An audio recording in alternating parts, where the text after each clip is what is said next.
addiction. It plagues everybody, athletes, non-athletes, addiction, whether it's drugs, whether it's gambling, whether it's gaming, whether it's eating, whether it's pornography. Addiction exists and it affects everybody. And today on the show, we're going to be bringing on a guest who's going to share his experience with addiction. He's going to be giving us the insight, the details of what he went through and how he's helping others overcome theirs. This is an important episode of the Gametime Guru. So, what time is it? Game time! This is the Gametime Guru podcast, where I interview sports figures from all over the world to help deliver a panoramic view on sports. So whether you're a former athlete, one of the crazies, or simply a casual sports fan, this is the perfect show for you as we peel back the curtains and learn from our guests every single week. I'm your host, Shane Larson, and I'm helping you see sports through a different lens. What's up, everybody? Welcome out to another episode of the Gametime Guru podcast. I am your host, Shane Larson. Excited to be here with you guys today for yet another interview on the show. A couple of housekeeping items to get through right now. I want to make sure that you guys are subscribed to the podcast so that you guys can hear all the interviews that come through here on this platform, including today. So make sure you go to iTunes, Apple Podcasts, what they call it now. Go to Spotify, wherever you get your podcast, and make sure to hit that subscribe button. Make sure you're following me, all right? I would love for you guys to check out the podcast. And if you can, leave me a review, especially on Apple Podcasts. Reviews are super, super helpful. They help the podcast get out to more people. That's why we're in 92 different countries as of right now. And so we want to keep that going. So if this is your first time ever listening to the show, awesome. I'm excited to have you guys here. Just leave me a review. That's all I ask. Another thing that I've been working with as of lately, and it'll be cool to have this particular interview because there's a company I'm working with called Connection is the Cure here out of Idaho. We're going to have Alex Boyer coming to Idaho on January 5th. So make sure to go follow Connection is the Cure on Instagram. Find out more about this. It's suicide awareness. It's an amazing cause. And the person who's running it, I have a really good connection with. So I want to make sure that all those who are listening, especially those here in the Valley who might be able to attend this free concert with Alex Boyer here in Nampa, Idaho, at the Idaho Center on January 5th. Make sure that you guys go follow them and find out more information on it. So Connection is the Cure is the name of the Instagram page. Now, for the bread and butter of the conversation, now we're getting into the good stuff. Joining me today as we discuss addiction, and we discuss that and how it relates to sports and everything, which is a pretty touchy topic, but we're bringing in somebody who I feel is perfect for this discussion. He helps in this field. And so we're going to talk about this a little bit more with Mr. Brock Bevell from Chase the Vase. And Brock's going to be joining us to share his knowledge, his expertise with us. So Brock, thanks so much for joining the show, brother. Yeah, man, I'm excited to be here. Dude, this is the first time I've been on a podcast like this, man. So this is cool. Oh, yeah, man, this is sick. This is going to be great. And this is the first time we've actually talked about addiction. So first timers right here for everything. It's going to be a pretty solid combo, man. Brock, tell us a little bit about, so the listeners can get a background of you, at least from the sports perspective. What are your connections in the sports world, and what do you understand about the sports world? Because rumor has it you have a few connections here and there. You might know a thing or two about sports. Yeah, man, I love sports. Played college football up here in Eastern Arizona. When you said the Valley, I kind of giggled. I thought Phoenix was the only Valley available, you know.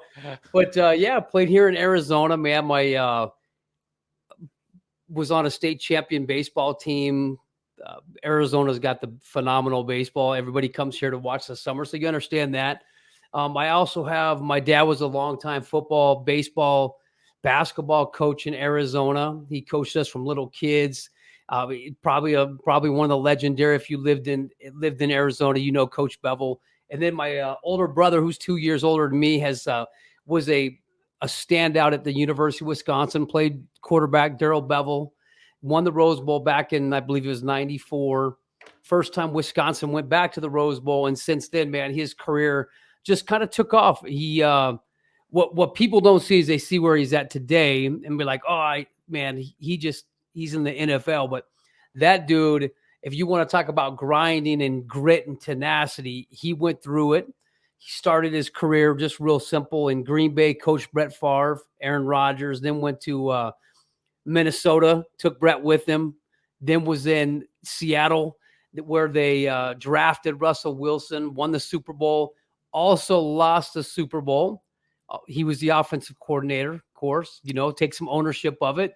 And then he goes to Minnesota or Detroit for 3 years, and now he's in Florida with Urban Meyer, and it's just what a cool experience, So I know a little bit about football and some sports vicariously through just watching it and being involved in it all my life. Man, did you play at EAU? Was that the little? Did you play there at EAU? Is that where you were at in Eastern Yeah, Arizona? it was Eastern Arizona. Yeah, we're the Gila Monsters, brother. Dude, so what's so funny about that, and I'm pretty positive, is that a junior college? It is. Okay, so I have a friend of mine, a girl I dated all through high school, right? She went to EAU, so that's the only reason I even knew EAU. And then when I served a mission, somebody in the MTC played baseball at EAU, and I was like, oh, I never even heard of this place. And now I've got 2 people that are connected there. Now you're a third, so super interesting. I actually paid close attention to that school because the girl I dated in high school went there, and very interesting because they do have some solid sports programs. So that's actually really cool. Well, so let me give you a little glimpse, man. They actually canceled the football programs in Arizona for all JUCOs. So Was that we within the last had 10 years? Because it had to have been within the last 10 years, right? Yeah, it was actually within the last 2 years. So okay.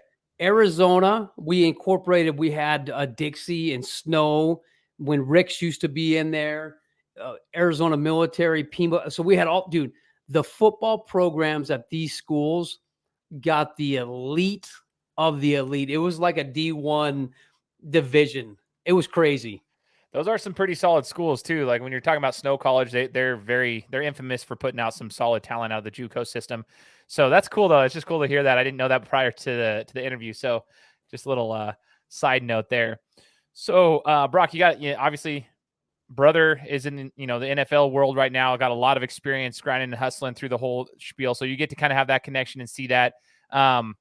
That's probably a good thing and probably a little stressful as a little brother, I would imagine at times, right? You said, losing the Super Bowl. Talk to us about that, being a brother of somebody of that magnitude, the ups and the downs. Does it stress you out at all, or do you kind of just stay away and separate from it? I do. I separate. I just try to be a good support system. I'm not it's crazy. I don't have an NFL football team. I support where he's at. I support Daryl. And when he lost the Super Bowl, I was like, what a great learning experience. It was kind of interesting. After that, I went to Utah where he resides part-time and sat down with him and talked to him. And he doesn't like talking about it much. Don't know really why. I just think he's moved past it. It's been a year. It's been years in the past, but I did ask him, hey man, if you had a chance to do it again, would you change the play? Because that's what everybody asks. I don't know if you know this, Shane, but there's been dissertations in college written about this play. It's not surprising. I didn't know that, but it's not surprising. It's crazy. And if you Google it, you have people on both sides of the spectrum. What a terrible call. What a great call. Bad throw, good throw. It really doesn't, in the end of the day, it's a sport. And it really doesn't matter except to them. Right? To him, it's personal. Had he, won back-to-back Super Bowls, but now that's that's on his resume, which in my opinion, as a younger brother and seeing where he's pivoted from it, I think it's just adds to the coolness of his story. Talk about tenacity and grit. And, we see all these ups and downs in sports. It's just one of the low points of the sport. That's all. Peaks and valleys, man. That's sports and life in general. There's peaks and valleys. And, you're without that though, right, Brock? If we don't have the peaks and valleys, you have a flat line. And in the medical industry, that's not a good thing to have a flat line. You want the peaks and valleys. It's a heartbeat. So that's the reality of the situation, right? And talking about this, he would be a cool conversation, but I'm sure you don't want to be bringing that up every 5 seconds at the dinner table. You know what I mean? You move past that. I was just wondering, as a family member, it would probably be, if something happens to my sister, I get defensive for her on her behalf, so it's kind of one of those things that stresses me out on behalf of other people. So that's why I asked that. But now getting into your story, Brock, this is why, this is the reason we want to bring you on, is to get to know your expertise and why we said addiction. So people are probably listening to this. We're almost 10 minutes in. They're addiction. We haven't talked about addiction at all. We're just learning about the sports history of everybody. Addiction. Where does this even come up? And how does this even relate to sports? This is where I want to unpack a few things and get to know, unbox it and get to know Brock Bevell. Get to know what you're about and know your history and why addiction is such an important piece to your life in the sense of helping people with it. So let's do that. Let's unbox a few things and get to know you a little bit better. So talk to us about this addiction. Why? You opened up the podcast talking about suicide, and we're seeing these words starting to float and make some changes.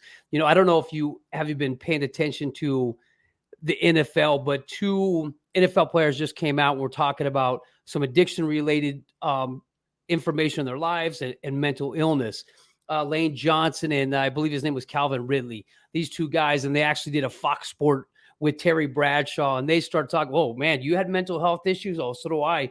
And when we start talking about it, it's like, I hope you give me a second, but it almost feels like addiction is this monster that's under our bed.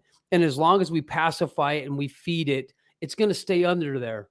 But sooner or later, you have to talk about it. We're as sick as our secrets. So we're seeing all these explosive episodes with, Zach Stacy last week involved with his girlfriend. Then you see the wide receiver from the Raiders, Henry Ruggs, right? And so you're seeing these things and you're like, why are we now just seeing it? And the problem is we're not.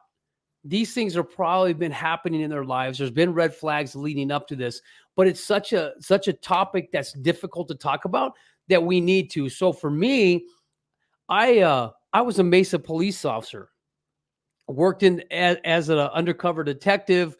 I knew everything about drugs, bought and sold, and did buy bust. You name it, we were involved. What you see in the movie, I've done that, and which was cool, right? As part of it.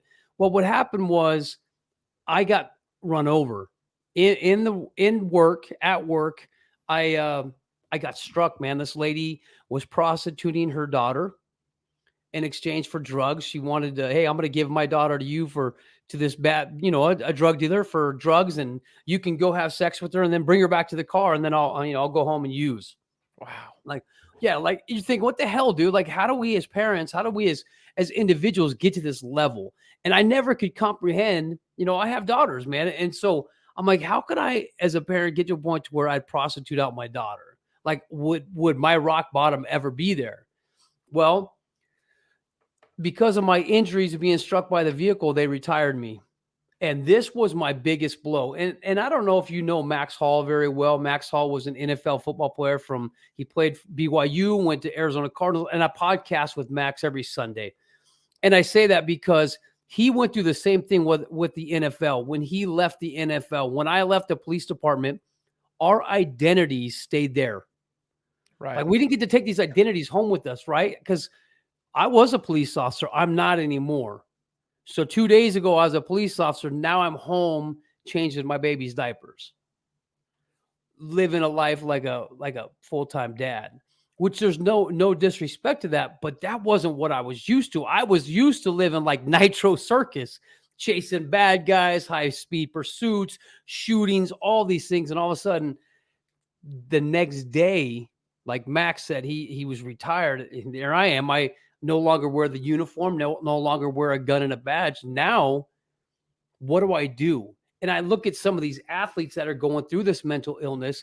It's a case of like, my identity's gone. So who am I? And I noticed that the more I got out of it, the less and less I made contact with my guys, and depression and sadness and isolation started setting in. I started medicating with opioids because I could lie to you. I could say, what are you talking about, Shane? Look, I have injuries, man. I limp. I have multiple surgeries. I've had, scars all over me. What do you mean I'm addicted to this stuff? And so I could talk it off. And during the process, I could feel myself starting to use more and more. But the more and more I used, the better I felt. That depression, that sadness, like, hey, I'm missing my guys, went away. And in my brain, in the mental wellness, mental illness game, I thought I was doing great. I thought I was being present for my kids, and really I wasn't. And so I started making some big mistakes, brother. I mean, I wanted that chaos in my life again. I wanted that Nitro Circus feel. I wanted that, like, excitement. I hope that kind of makes sense. And Yeah. for people who, especially athletes, we come out, I mean, you're at the top of your game, your lights, and you're running on the field, and you want that again. And so for me, it was like, man, I miss that. I miss game time. And now here I am. Who am I? And so the more and more I used, the more and more I took risky behaviors, had affairs, was doing the whole sexting thing to girls while I'm married. I mean, just like really, really bad behavior. And I can't blame it on the opioids. I mean, it played a vital role in it. But the more and more I took, man, it made me feel better. It calmed my nerves, if that makes sense. I know you have some questions. Go ahead. No, that's totally good. I'm unboxing a few things in my own head here.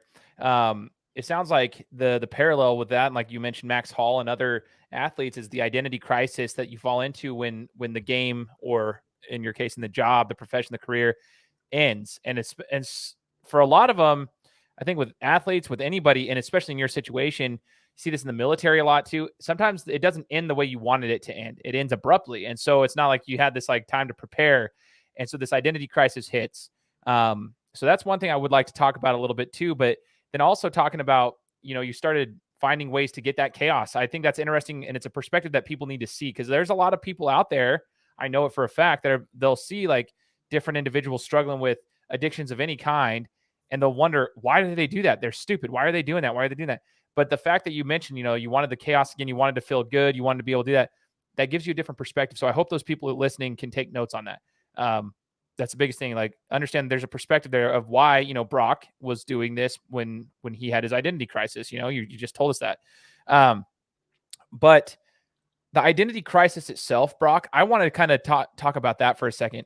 Do you think that there's anything you could have done, looking like hindsight's always 2020, but looking back, is there anything you could have done to not, like, I guess, to prepare yourself for like the after career, the post career, even if it was abrupt? Like, is there anything you could have done, or how do you even prepare? How does an athlete prepare? How does somebody like yourself prepare for that? That's a great question. And I don't think anybody's solved that mystery yet. I know in the NFL, they do some transition, they do some exit strategies with their players. I know MLB does it as well. So they're doing a better job. But for me, man, it was so abrupt. And what was crazy was, I look in my life, I had a beautiful wife, I had beautiful kids. I was living my religion. I was doing everything. I felt like I was at the top of my game. But as soon as it was gone, it almost knocked the wind out of me. And I wasn't prepared. My wife wasn't prepared. We had no coping skills. We had no transitional living skills. The money was still coming in, but I was living on that. This tells you how old I am. I was living on that pager. As soon as that pager would go off, man, I was gone. And I didn't have it anymore. I had nothing to feel that chaos. And so my mind just raced. And so even if I'd had I needed something to fill my time up mentally. That is so interesting, man. And I'm so glad you're saying that, because there's probably people listening to this, myself included, that we battle with addiction of some sort, but like the identity crisis is such a huge piece. I want people to understand that's where it stems from. Like, just a boom, all of a sudden that's taken away from you. You mentioned knock the wind out of you. Like, if anyone's ever felt that before, and they're like a physical knocking the wind out of you, like it sucks. It's uncomfortable, and it catches you off guard. And sometimes it's easy to catch your breath, and sometimes it's not. And sometimes, obviously in your situation, you're trying to find ways to cope with that. Brock, a question I have for you is, in the midst of, starting to medicate with the opioids, and then you said you started taking more and more, the process, at what point did you realize that it was a problem? Was it when you started, having the additional issues, that you had mentioned, the affairs, the conversations and so forth with other individuals outside of your marriage? Or was it like before that you realized, like, do you feel like your mental, like you just stopped caring to get to that point where you were doing other things? Like, when did you realize there was a problem there? When I got divorced. I think that was a huge blow for me, when I no longer had my kids in my life. As a divorced parent, I had them every other weekend. I had to drive up to get them, a 3-hour trip. And so that kind of like, I'm like, man, this sucks. This is kind of bottom for me, but Here's what I need people to understand. I was so good at manipulation and lying. I had been trained by the best people. I worked undercover. I bought and sold drugs. I lied to buy drugs. I lied and I had fake cover stories. Let me give you an example. This is hilarious. I knew nothing about AA, nothing. But one of the guys on my team knew about AA, and he comes in one day and he gives me these chips, right? People who in AA understand the 1 month chip, the 24-hour chip, the 1 year chip, the 10. And he's like, hey man, if anybody ever asks you to use, if you're in a bar and you're doing a buy bust or something, they're like, hey, we want you to use, just tell them, hey man, you're in recovery, and put the chip on the table. Say, hey, look, man, I just got my year chip. I can't jeopardize that. This is mostly financial for my family. So here I am lying, covering my story with an AA, cover story. And I used that. There was a couple of times where I was like, hey, man, I would throw that down and say, hey, look, I'm in recovery. And it was no big deal. The guy's like, cool. And so I was really good at manipulation. So even if anybody suspected it, I was able to talk my way out of it. Yeah. But what I couldn't talk around were my behaviors. And that's what led to my divorce. That's what led to this just dark place that I went into.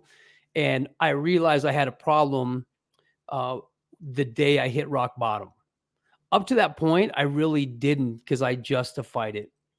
But the day I hit rock bottom is I got up out of bed, went into my medicine cabinet, opened it up and took a pill, drank some water, put it back. And when I shut the cabinet, it gave me a glimpse into my life, into my room. And I'm looking through this mirror into my room and I'm like, bro, Brock, you live in a crack house. My house, my room was destroyed, so dirty and nasty, but yet my medicine cabinet, perfect. All the pills were in line. I knew how much I had. And Shane right there, dude, A-type personality. I was pissed. Ripped that door, grabbed every pill bottle and dumped them all in the toilet. Wow. Then I knew I was screwed. That right there was the biggest blessing and biggest mistake I made in recovery. Not the way to do it. You don't want a cold turkey off opioids, but I made my bed, man. I dumped them in the toilet. I had no more pills anywhere. And I remember, man, if I had scuba diving equipment, I would have dove down in there. I would have pulled it any pill I could have, But I just at that point said, you know what, dude, you've been running from this a long time. It's time to nut up. It's time to get off these things. Let's go. And that's when my hell began, man. That's where 7 days of just straight hell hit me to overcome. But in that 7 days, this is what I want people to understand. It was the worst pain that I've ever gone through in my life. I would rather you taser me. I would rather be shot. I would rather be pepper sprayed over and over and over than to have to go through a withdrawal again from opioids. My bones were feeling brittle. I felt like I was throwing up so many times that, Shane, I felt like my backbone was going to come out my mouth. Like literally. Wow. My skin felt like it was just sloughing off. It was on fire or it was freezing cold. I was defecating on myself, urinating myself, throwing up. And it was a miserable experience, man. And on the third day, I remember, I mean, you're a religious man. I remember I started making an agreement with God. Okay, God, here we go. Listen to me, man. If you just let me get out of this bathroom and take this from me, I'll never use again. And I heard him talk to me saying, Brock, you have no idea what you're in for. You haven't even begun this, right? If I let you get out, you're going to go take a pill. You're going to feel better. And then you're going to just continue with the process. You're never going to get off. And I was like, oh my gosh, this dude God knows what I'm thinking. He's talking to me. And so right there, I made that commitment. Okay, as long as it takes. And so back in the shower, back on hot water, cold water, freezing cold, hot, throwing up. And on the 7th day, man, he gave me the power. I'm like, okay, I'm surrendering. I'm yours. What do you want from me? And I knew that I had a bigger purpose. I think we all have a purpose. And my purpose was not to be a drug addict. And so he lifted me off the floor, man, and it was go time. And it just gave me an opportunity to pivot my life. And that was the biggest blessing. So that's when I knew that I was full-blown addiction. Man, that is powerful. That is super powerful. I'm sitting here just trying to put myself in your position. From some of myself, I've never had a problem with drugs or anything of that nature, but I can imagine, having heard from you, what it was like. And I'm sure there's people who are listening who can relate to some form, right? That 7 days, that is absolutely brutal. And it gets me thinking, Brock, addiction, I mean, your body becomes so used to a certain way of like what you're taking in. And this is the same with just nutrition, but if you're using drugs, that's the concept too. And I wonder sometimes if that's why people just don't want to get off of them. A lot of people might not be willing to go through that 7 days or whatever it takes, because that sounds absolutely terrible. And because of that pain, it's a cycle that goes through back and forth. Like they stop for a couple of days, it gets too tough, so they retake it, just to kind of reset their body, and they go through the cycle, and then they end up getting depressed, and that's where suicide starts coming. And you start seeing some of these issues with athletes doing it, but you see with anybody who's battling with depression and coming off drug use. I guess I'd like your thoughts there. Having been there, do you think that's something that, former athletes, like people like yourself, military men, anybody who's battling with addiction, are they just too, like, is it too hard for them to get off of the cycle? Dude, that's a phenomenal question. I'm so glad you asked that. Number one, opioids can kill you from detoxing cold turkey. There's actually a process now where you can go to the hospital. They can wean you off the opioids. They can give you other drugs to help with that. Now, with that, most people don't want to admit they have a heroin problem. Most people don't want to admit they have an opioid problem. So they're walking this fine line like I was walking, right? If I tell somebody I have an opiate addiction, they're going to want me to get help. But I want to get help, but I can't get help because it hurts too bad. I've tried it before. Like, I'm going to tell you right now, the reason I don't use opioids today, first reason is I made a commitment to God. When he let me out of that shower, that was it. I was done. But the second thing is straight up fear of going back and ever detoxing again. I mean, legitimately scares the hell out of me. And I think, just like you said, it's a scary disposition because addicts have tried it before. Nobody wants to wake up and be an addict. Please understand that. It's because we have this chemical hook and we are addicted to it. Now, can we stop? Absolutely. Okay, that's another question. But the fear of going through that pain scares a lot of people off. And so to answer your question, yes, people are scared to do it. And if they're willing to do it, they have to expose themselves and say, hey, I got a bigger problem that I'm letting on.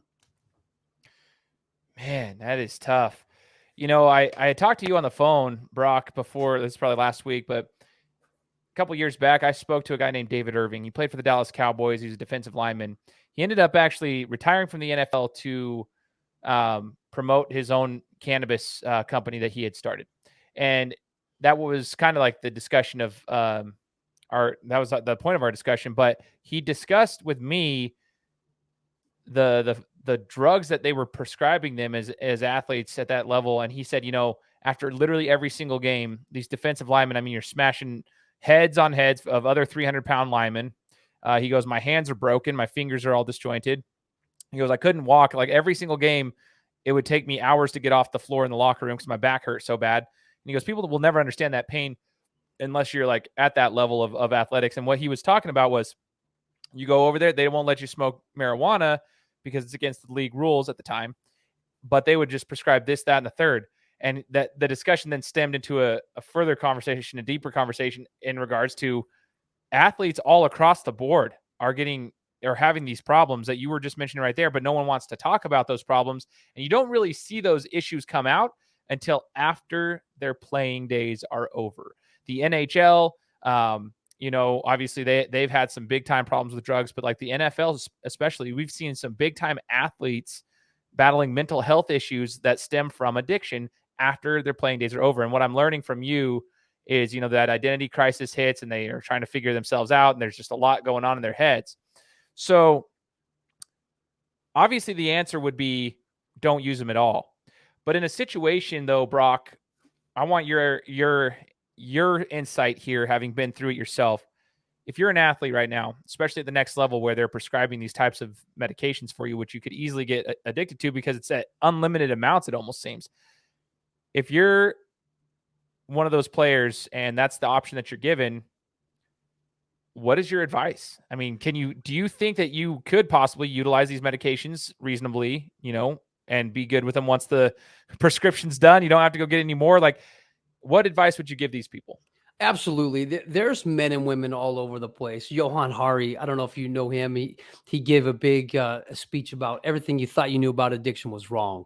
And he talks about this a little bit. Not everybody's addicted to heroin.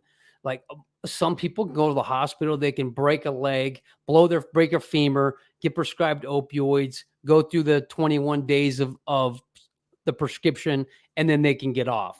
And they have no problem. They don't ever want to go back and do it. But people like me that have a chemical hook to it cannot do that. I'm telling you, and I always joke about this, but if you give me an opioid today, by next week, I'm living in Africa naked in some dude's tent. Like, that's it, bro.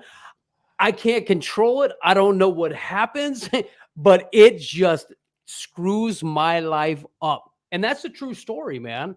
Like, I can't do it. So guys like me, if you're predisposed to it, I wouldn't do it, man, because most do not have self-regulation. Most addicts carry one gene that's the same, one character flaw, and that's self-regulation.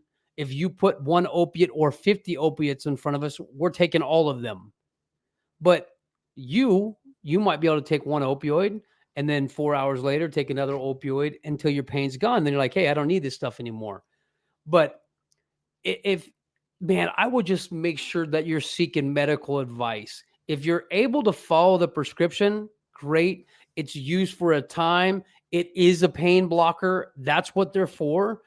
But a lot of dudes can't handle it. Not a lot of women can't handle it. And especially now with this fentanyl, dude, 100,000 people died in 2021. I don't know if you saw that new stat. Overdose. It's ridiculous, man. It's like it's a pandemic and people are not even talking about it. 100,000 people in 1 year. That is crazy.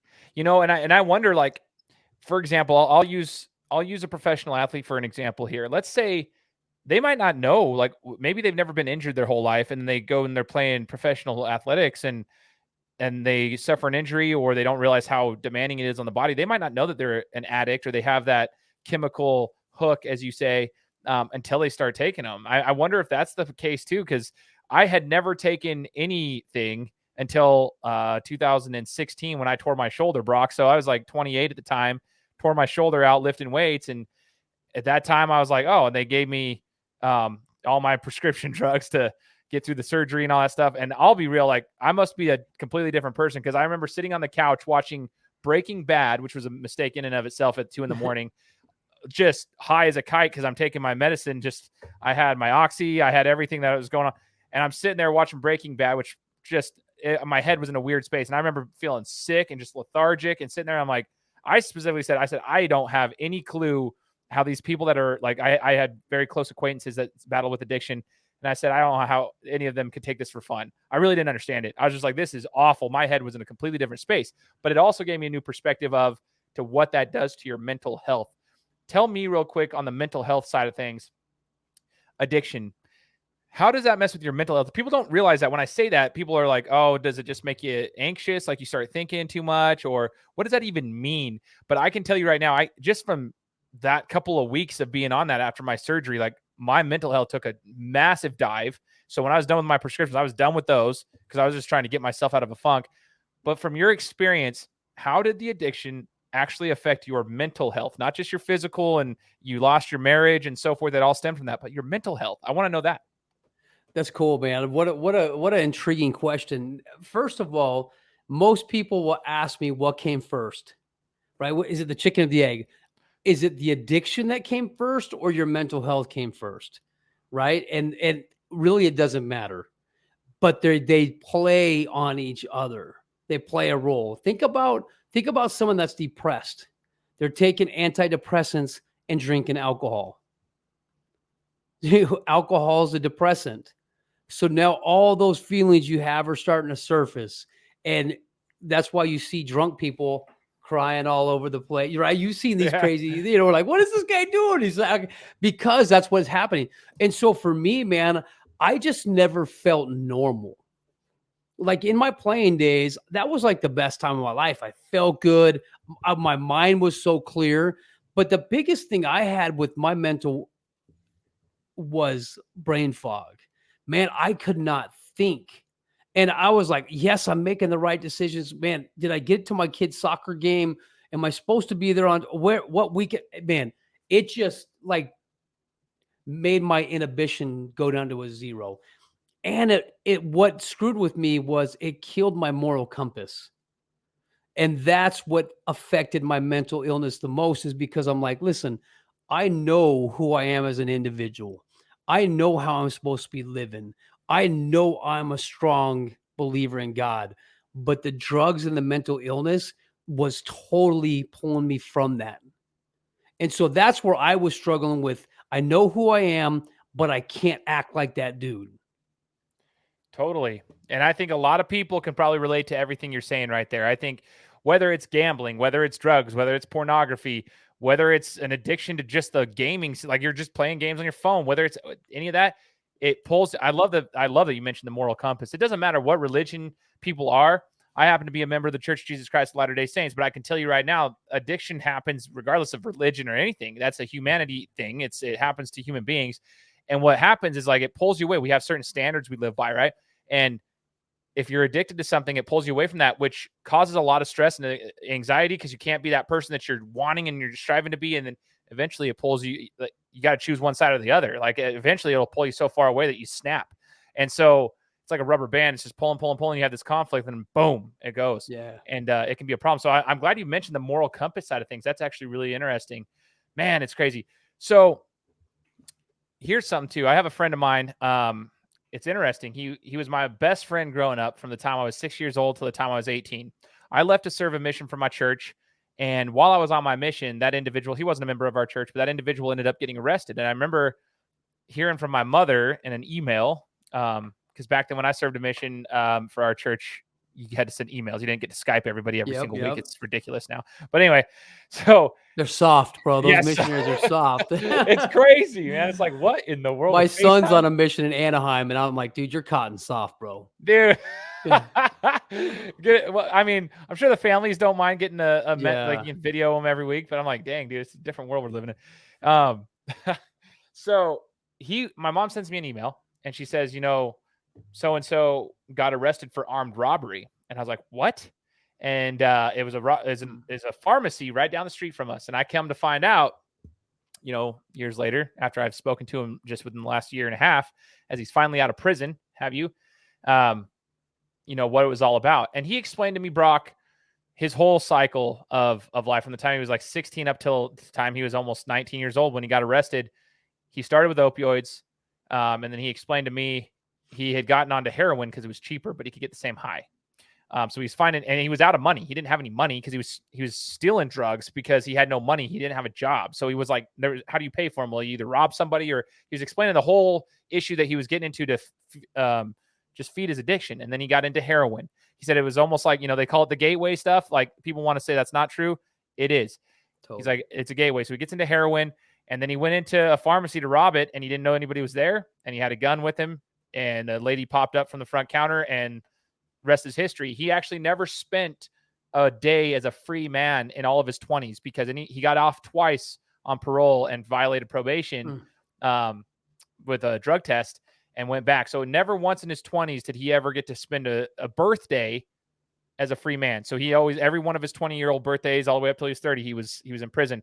And so he finally got out, and I was able to discuss this with him, and it's opened my eyes to this. But in your experience, even from yourself or even with those you've been around, maybe like Max, I don't know what we can talk about. It's his life, but anyone that you've been around, you know, I guess the scaling up to the next step in the value ladder, if you will, from the drug side of things, how often does that actually happen?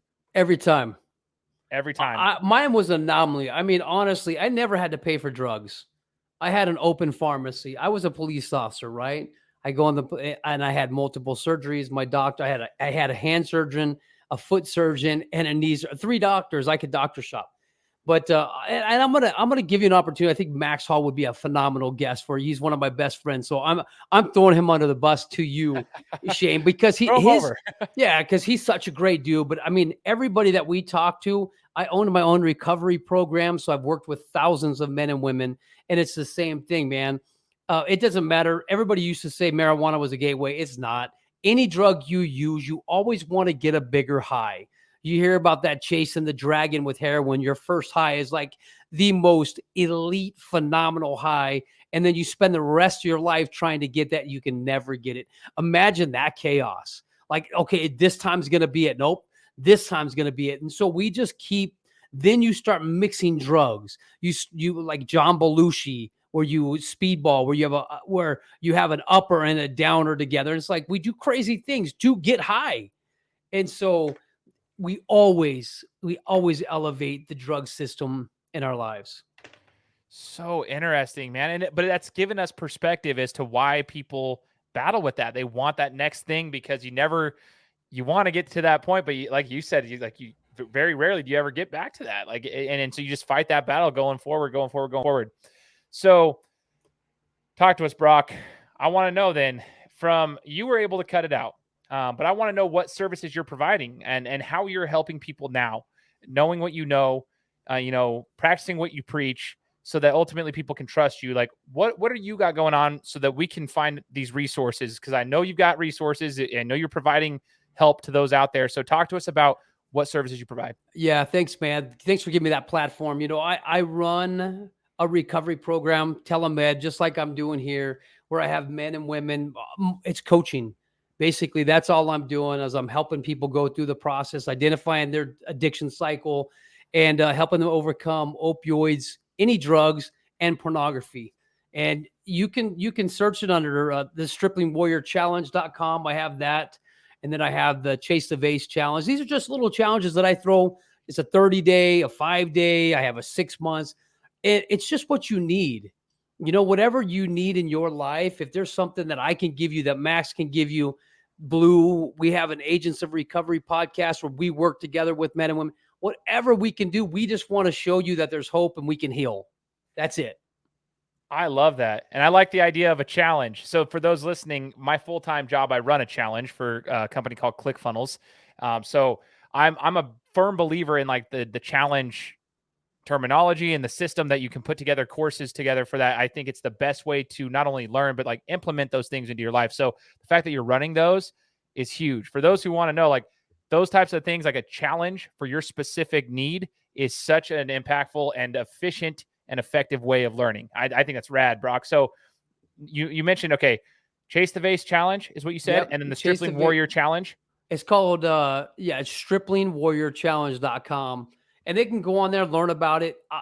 We actually are going to start doing a husband and wife challenge where we get my wife and I meet you and your wife, and we help each other out. So I've never seen that out there, but I think it would be a cool, especially when you're battling pornography and sex addictions. That's such a big one. So I know the focal point of the conversation, we were talking about like opioids, like drug use and so forth, but pornography is such a huge thing out there. Some people, I think what's funny, Brock, and I don't mean to like break this off into a whole nother conversation, but I do think it's important.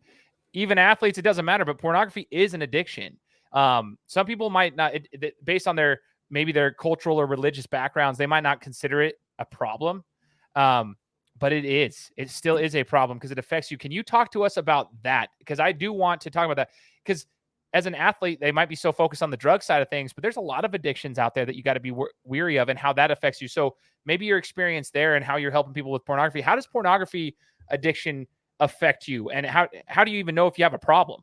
Yeah, but my opiate addiction lasted 10 years. My pornography addiction, sex addiction started when I was 8 years old and ended when I was 42. So if you can do the Powerful. math, I struggled. Dude, I'm an A-type personality. I want to fight everything. I think I am mentally tough. I can overcome anything. When it came to pornography, it was the hardest challenge. It was the hardest addiction to overcome. And it was because it was so mental. I used pornography as medication. And I'm going to tell you how sick I was. There were times in my marriage that I would get in a purposeful fight with my wife so I could leave and use pornography. If Wow. if that doesn't mess with your head, but that's how deep I was, man. I couldn't see it. So if I was happy, use pornography. If I was angry, use pornography. If something amazing happened at work, come home, use pornography. It's like that was my reward system. And that's how I started training myself from an 8-year-old. And so I had to learn how to break all those habits. And that's where it is. And so what we do is we help you identify what your cycle looks like, what your habits look like, where your reward cycle. And so we just break it down and really put it in paper so you can make a covert, right? You can make a plan to beat it. Because if you don't make a plan, you ain't beating it, bro. You are not just going to say one day, okay, I'm stopping. Bull crap, you're lying to yourself. That is so awesome that you said that, Dom, and I appreciate your vulnerability with that and sharing that, because so many people they battle this, and it's a fight. And the reward system is something that I just took note on. What you said, that you were kind of using it as a reward system for those out there who have that problem. What I see too, like, I mean, are you using it as a reward system? Think about that. Like, I think so many people, especially myself and other people who can relate to this, I maybe never like use that terminology, but that's what it is. I think Would you people do eat? that. Right? Think about this. So mine was pornography and masturbation. Let's be real. I'm going to be a man here. I'm going to tell you that's what it was. But what's the difference between overeating? What's the difference between gambling? And so it's just a different word. It's still getting the same dopamine dump when so yeah, that's what you got to break down. Totally. Totally. And I appreciate you sharing that. That is so insightful, man. So powerful too. And if we were going to tie this back into the sports world, I think what's important too here is self-discipline. So as we wrap up the conversation, Brock, I kind of want to talk about this, because whether it's an addiction of gambling, like you said, whether it's overeating, whether it's pornography, whether it's drugs, self-discipline is such a major piece in all of that. And that stems into your athletic career, that stems into your post-athletic career. And if you don't build those healthy habits now, you don't have that self-discipline now, it's obviously going to show later on and probably magnify itself. So how much does self-discipline play a factor, and how do you even work on that? Is it just about breaking the cycles? Is that what you guys are helping with? Man, what we train is do hard things, right? So what I do is I script everything. I talk to my brother, right? Every NFL coach and every college coach, they script 5 plays. I script my days. So I'm going to do the hardest thing in the morning. I get up every day at 4:20. It doesn't matter if it's a holiday or not. I get up, I get dressed, I go to the gym. Bar none. My wife's like, dude, it's a holiday. Why are you going? Because that's what I do. I do the hardest things in the morning to where those hard things become the easy things. Getting up at 4:20 is no longer hard for me because that's my next hard thing, right? And so the next thing is what's the next hard thing in your life? Relationships. Figure it out. Go to work on those until they become the easy things. And so for us, we tack the difficult. The Navy SEALs talk about embracing the suck, right? We all have those things in our lives that suck. The reason we don't want to overcome opioids, it sucks. The reason you want to come and lose weight, it sucks. You don't want to stop pornography, it's hard. So you think about it, go attack those hard things, and then little by little, dude, you're going to chip away and win. I freaking love it, man. So powerful. We're going to put the links here in the description of all the stuff you've got going on, Brock. So I'll make sure they are in here for the listeners. Make sure you click those links if you guys are interested in seeing what Brock can do for you guys with the services he's providing. And your podcast. Tell us where we can find those. You've referenced different podcasts, so I want to make sure we have those here in the description as well. Yeah, just like my business name is Chase the Vase. And then I do a team podcast with Max Hall, Blue Robinson, who's a therapist. It's called The Agents of Recovery. Check them out, man. Just like you, dude, we're all just trying to better people. And I appreciate you, man. You're a good dude, Shane. Seriously, good vibe. Dude, I dig it, Brock. Thank you. And we'll put that in the description as well. Make sure to go check those out. Guys, this is something that affects everybody, athletes or not. This is such an important conversation that doesn't need to be, under the rug anymore. We need to open that up and have these conversations, but do so in a respectful way to where people are okay having them. I think people are scared, and now we get to see Brock's personality of like, okay, here we are, but we're here to better people. We're here to help them out and provide values. It's super awesome. I appreciate your time, Brock. This has been a fun conversation, man. So thank you so much for joining the show. Thanks, dude. Appreciate you, man. Have a good one. You do the same. For everybody out there, make sure you subscribe to the podcast. We'll be coming to you next week with another interview. Take care. Guys, thanks so much for listening to another episode of my show. Now, if you could go and do me a favor, head over to iTunes, give me 5 stars, and leave me a review. It would be greatly appreciated. Thanks, guys. Appreciate your support.